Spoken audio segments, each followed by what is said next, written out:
Oggi vi porto a provare il Bavaria C46, l'ultimo modello dell'omonimo cantiere tedesco. Seguitemi.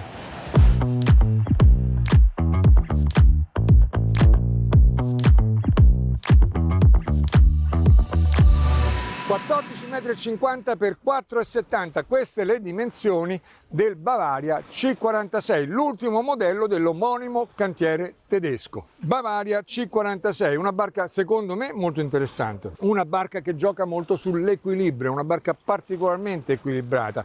Infatti vedrete si trova esattamente al centro della sua fascia di mercato.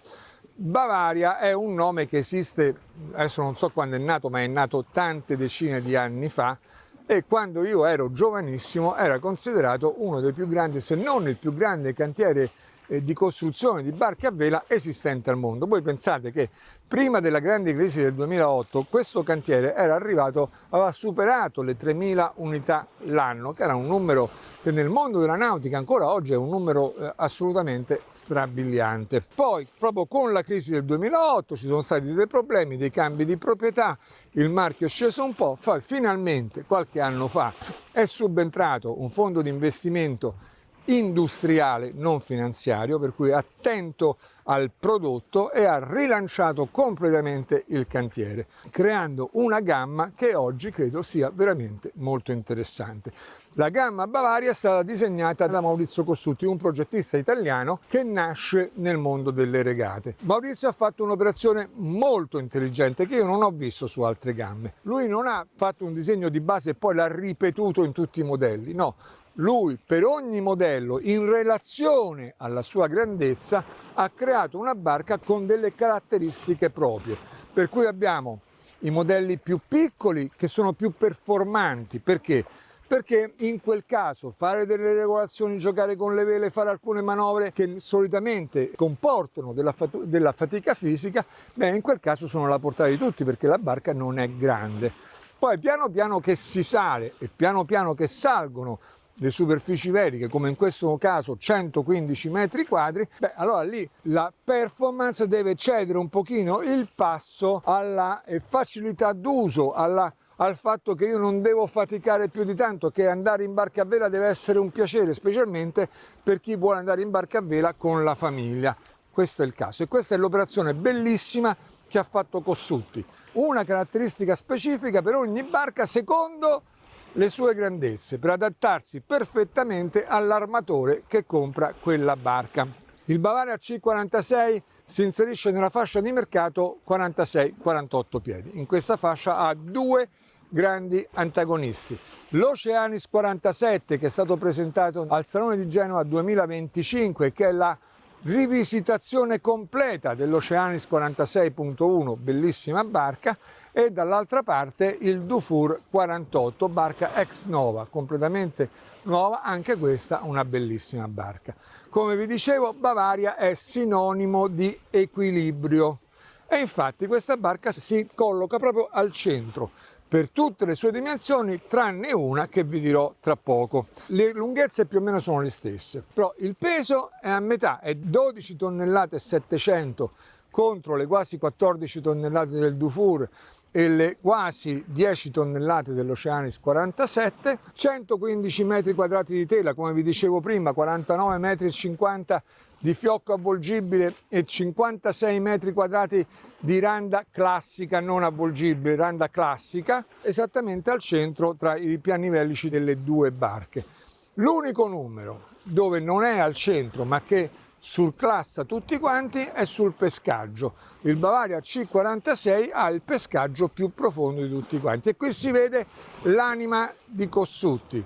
Per tutto il resto l'anima è quella della Bavaria, ma per il pescaggio qui interviene proprio la concezione di Cossutti. Voglio una barca comunque capace di fare performance, comunque capace di sfruttare bene il vento, per cui gli do una superficie di deriva importante, perché questo mi dà un'ottima portanza, e la portanza mi permette di trasformare la forza del vento in forza d'avanzamento. Tutti questi elementi insieme mi creano una barca equilibrata, piacevole da portare e facile da portare. Detto tutto questo, io invece adesso andrei a poppa a conoscere Angelo Bacci, che è l'amministratore della Marina Yacht Sales Bavaria Italia, ovvero sia gli importatori del cantiere Bavaria nel nostro paese. Sarà lui a farci visitare la barca spazio per spazio, volume per volume. Seguitemi. Ciao Angelo. Ciao Maurizio, benvenuto a bordo. Grazie mille Angelo. Allora senti, prima io a prua ho parlato della barca nel suo insieme, l'ho collocata nel mercato, l'ho presentata. Ora però tu ci devi fare la cicerone e ce la devi far vedere, quindi a te la parola. Ottimo, io partirei dall'estrema poppa. Certamente. Plancetta di poppa, dico a tutti i clienti, per vedere che la plancetta di poppa è solida, saltateci sopra. Salta sopra Maurizio e vedi com'è la plancetta. Mi ci ha fatto saltare questa mattina, tra parentesi, ed è vero, è solida. Testiamo qualcosa perché è una parte importante dell'imbarcazione. Mai fatto un intervento post vendita, pistoni all'interno delle scerniere che attutiscono sia la discesa che la salita. Benissimo. Timonerie. Timonerie, colonnini di timoneria pratici ed ergonomici. Il pilota può avere accesso ai 2 winch che ci sono per parte, quindi anche con equipaggio ridotto l'imbarcazione ha una conduzione facile e pratica. Certamente. Che è un po' quello che si cerca tutti andando in barca nera. Su una barca del genere io voglio la facilità, la praticità e voglio faticare il meno possibile. Infatti di quei winch uno è elettrico, vero? Sì. Se non mi sbaglio. Sì, benissimo. Sì. Senti, adesso invece questa cosa qui? Questa cosa qui che io chiamerei col suo nome Hardtop. Hai ragione. Così si chiama, è una novità di Bavaria introdotta a Genova 2025, l'abbiamo presentata in anteprima mondiale e la reputo un'introduzione interessante di comodità, specialmente perché vedi che in questo momento qui che stiamo navigando a vela puoi vedere benissimo la vela. Completamente, come se non ci fosse nulla, certo. Puoi controllare la stazione del vento, puoi fare quello che vuoi. Se però ci dà noia il sole, in 3 secondi chiudiamo e abbiamo tutto il pozzetto libero e sotto l'ombra. L'unico difetto che c'ha, l'unica caratteristica direi che ha è che ha un costo, perché è un optional, quindi ha un costo piuttosto importante. Va bene. Senti, invece adesso parliamo di questa zona qua. Pozzetto ampio per un 46 piedi, è un pozzetto veramente ampio, grande, dove trovano posto 8 persone sedute. Poi Bavaria ha scelto il tavolo centrale apribile che dà la possibilità a tutti di usare il tavolo, le 8 persone che ci sono. Ha introdotto anche un nuovo materiale Bavaria sul tavolo esterno, è un materiale composito simile al legno ma che non invecchia e che dovrebbe durare molto di più che i tavoli classici in legno. Questo dovrebbe durare in eterno più che altro. Va bene, senti, detto tutto questo, possiamo scendere e andiamo a vedere gli interni. Prego Maurizio, andiamo. Dopo di te. Come vi avevo detto e come vedete la barca dentro è molto bella e il livello di finitura è molto alto, per cui il mito di una Bavaria che era molto solida ma non faceva delle barche particolarmente rifinite è finito. Su questa nuova gamma di Bavaria il livello è questo qui, che come vedete è veramente molto alto. Angelo, ci troviamo in una barca che ha un layout? Ha un layout di 3 cabine e 2 bagni. In questo caso la cabina armatoriale si presenta con un grande letto centrale a isola con 2 armadi laterali e doppio locale bagno. Sì. Uno viene usato per la doccia e l'altro viene usato per il WC, quindi è molto pratico nel suo utilizzo. Molto comodo, assolutamente. Lo fanno così perché nella versione 4 cabine, perché c'è una versione nella versione 4 cabine, questa cabina si divide e diventano 2 cabine con letto matrimoniale con 2 bagni. Quindi 4 cabine, 4 bagni. E poi invece a poppa? A poppa troviamo le 2 cabine di poppa speculari, una con letto matrimoniale e l'altra in questo caso con 2 letti singoli. Naturalmente si possono unire i letti singoli, però a questa divisione così cerca di accontentare tutti. Certo, logico. Lo chiedi te al momento dell'ordine, certo, se vuoi lo chiudiamo, va bene. Sulla parte di dritta troviamo un bagno con il box doccia, quindi un grande bagno. Sulla parte di sinistra in questo caso è stato scelto un magazzino, uno storage, però anche il magazzino storage lo possiamo trasformare in bagno. In bagno, per cui possiamo avere 3 cabine e 3 bagni.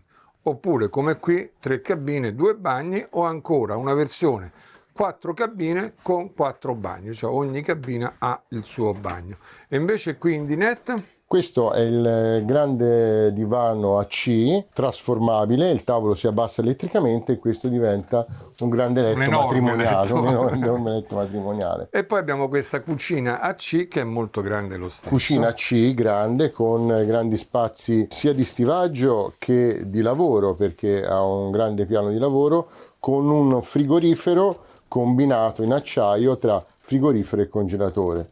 Oltre a questo, questa barca è dotata di un ulteriore frigorifero a pozzetto con l'entrata da sopra. Che ritengo, da quanto mi dice, che quello è un optional. Quello è un optional. È un optional, benissimo, però un optional molto comodo perché i frigoriferi a bordo fanno sempre molto comodo.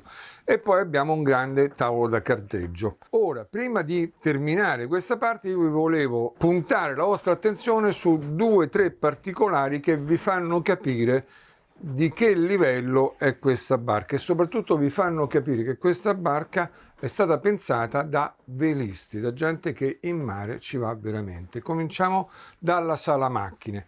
Chi di noi che va in barca non amerebbe avere una grande sala macchine dove quando deve andare a mettere le mani sul motore ha dello spazio per muovervi? Beh, guardate questa sala quanto è grande, è veramente un grande vano. Qua sopra ci si può mettere anche un generatore con delle staffe, sopra il motore viene piazzato il generatore.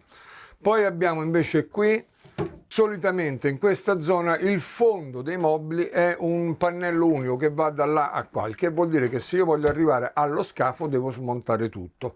Bavaria no, ha fatto, scusate l'ho richiuso, ha fatto per ogni comparto un pannellino con le 4 viti, io le svito e tiro fuori il pannellino e accedo allo scafo. E questa è una cosa che solo un velista poteva pensare, perché qualcun altro chiaramente non gli viene in testa. Altra cosa, la struttura di questa barca è un ragno, cioè un controstampo praticamente, che include longheroni e madieri, che viene resinato a terra per creare questa struttura che poi viene incollata allo scafo. Questo è lo stesso sistema che usano i cantieri premium, come ad esempio Cantieri del Pardo. Al Pardo hanno proprio questo sistema, un ragno resinato a terra messo sulla barca, incollato e resinato alla barca. Una grande solidità, una grande rigidità. Un altro punto che a me ha lasciato ben impressionato è qui all'attacco della chiglia. All'attacco della chiglia, come vedete, c'è una grande piastra d'acciaio alta quasi 1 centimetro che sta sopra a un altro grande rinforzo in vetroresina e contiene i prigionieri. I prigionieri bucano vetroresina e acciaio e vengono chiusi da 2 dadi che girano uno da una parte e uno dall'altra. Perché 2 dadi? Perché sono dadi in acciaio inox. Solitamente voi trovate il ferro zincato si arrugginisce un po' e quella ruggine lo blocca il prigioniero. L'acciaio inox 316 non si arrugginisce, perciò per bloccarlo bisogna mettere 2 dadi, uno da una parte e uno dall'altra. Un'ultima cosa, il sistema elettrico. Questa barca ha un sistema elettrico veramente fatto bene, tutto cablato, ogni linea separata, ogni linea ha il suo termico, veramente un bel lavoro. Ma il massimo lo raggiungono nel punto in cui convogliano tutti i cavi delle batterie, ci sono i relè, ci sono gli stacca batterie e guardate come è fatto. Addirittura c'è una piastra di plexiglass sopra a protezione, trasparente perché voi comunque possiate vedere quello che c'è sotto. Io un lavoro così ancora non l'avevo mai visto, mi ha lasciato veramente sorpreso. Detto questo, invece, a questo punto andrei a fare la prova. Prego. Mi metto la giacca perché fuori un po' freschetto fa. Andiamo a provare la barca. Francesco, mi lasci la ruota? Grazie mille, Francesco. Allora, come vi ho detto prima, la barca ha 115 metri quadrati standard, ma in questa configurazione sono molti di meno. Perché? Perché ho una randa avvolgibile. Voi sapete che io non amo le rande avvolgibili, ma questa randa avvolgibile è veramente molto bella. Perché? Perché ha le stecche verticali. Con le stecche verticali la randa avvolgibile assomiglia molto a una randa classica. Non ha la stessa superficie, non ha la stessa efficienza, ma ci si avvicina veramente tanto. È secondo me il giusto compromesso. Ma Angelo, io penso che questa non sia uno standard. Non è uno standard, è un optional, ma vedendo come si comporta mi sembrano soldi ben spesi. Angelo ha perfettamente ragione, questi sono soldi, questo è proprio l'optional da comprare, perché questa, una randa così vi cambia completamente la barca. A prua ho un fiocco autovirante che sicuramente da un punto di vista delle performance mi penalizza, ma mi rende la barca assolutamente gestibile. Se io sto con la famiglia e sono l'unico a saper portare la barca, questa configurazione è perfetta. Fatica zero, efficienza, rapporto fatica-efficienza eccezionale, e io me la gestisco da solo senza stress. Questa è la cosa bella, non ho stress. Una configurazione così mi perdona anche tanti errori. In questo momento abbiamo tra i 4 e 4 nodi e mezzo di vento reale e stiamo facendo, ecco, 3,7, 3,8, 3,9, per cui una signora velocità per essere una barca da crociera, veramente una signora velocità. Anche sull'onda si comporta molto bene, molto morbida nel salire e scendere, anche se in questo momento un po' d'onda residua c'è, ma sicuramente non è l'onda che può mettere alla prova una barca di questa grandezza. La console è una console molto bella, io qui ho una perfetta visibilità del multifunzione, posso timonare anche stando seduto lì. Se mi siedo lì, io vedo tutto quello che vedo qua sopra, lo vedo su questi due strumenti che stanno qua. Una posizione molto intelligente secondo me. Qui ho il pilota automatico, ma tutte le funzioni del pilota automatico ce l'ho riportate anche qua. Per cui sia che io sto lì, sia che io sto qua, ho il controllo totale della barca. Da un punto di vista velico ho i due winch là, un winch è elettrico, il motore potrebbe essere un po' più potente ma va bene. Considerate che noi durante la prova apriamo e chiudiamo le vele veramente tante volte e con il winch elettrico è un piacere, senza sarebbe uno sforzo notevole. E qui ho la elica di prua, per cui ho tutto assolutamente sotto controllo, non devo fare nulla. E con questo io penso di aver detto tutto quello che vi potevo dire sul Bavaria C46.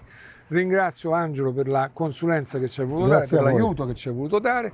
Ringrazio Francesco, il nostro skipper, per l'assistenza che ci ha dato, e ringrazio voi per l'attenzione che mi avete voluto accordare, e vi do appuntamento al prossimo video con SVN Solo Veranet.